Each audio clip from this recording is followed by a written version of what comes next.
నల్లతేలు కప్ప ప్రయాణం కథ. ఒక పెద్ద వరద వస్తుంది.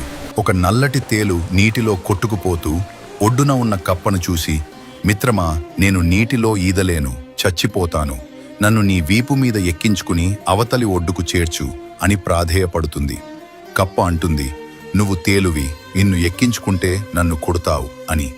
తేలు ఏడుస్తూ, నిన్ను కుడితే నువ్వు మునిగిపోతావు, నీతో పాటు నేను కూడా చస్తాను కదా, నేనెందుకు ఆ తప్పు చేస్తాను అని లాజికల్గా మాట్లాడుతుంది. కప్ప నమ్మి తేలుని వీపున ఎక్కించుకుంటుంది.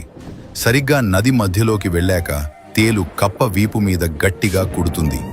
కప్ప ప్రాణాలు వదులుతూ, నువ్వు కూడా మునిగిపోతావు కదా, ఎందుకు కుట్టావు అని అడుగుతుంది. తేలు మునిగిపోతూ ఇలా అంటుంది, నా ప్రాణం పోతుందని నాకు తెలుసు, కాని కుట్టడం నా నైజం, దాన్ని నేను చావడానికైనా మార్చుకోలేను. లోతైన సందేశం. సమాజంలో కొందరు మనుషులు ఉంటారు. వాళ్ల బుద్ధి, వాళ్ల నైజం క్రూరత్వంతో నిండి ఉంటుంది. నువ్వు వాళ్ల ప్రాణాలు కాపాడినా, కోట్లు ఇచ్చి సాయం చేసినా, సమయం వచ్చినప్పుడు నిన్ను వెన్నుపోటు పొడవకుండా ఉండలేరు. ఎందుకంటే ద్రోహం చేయడం వాళ్ల రక్తంలోనే ఉంటుంది. అలాంటి వాళ్లకు దూరంగా ఉండటమే నీకు క్షేమం.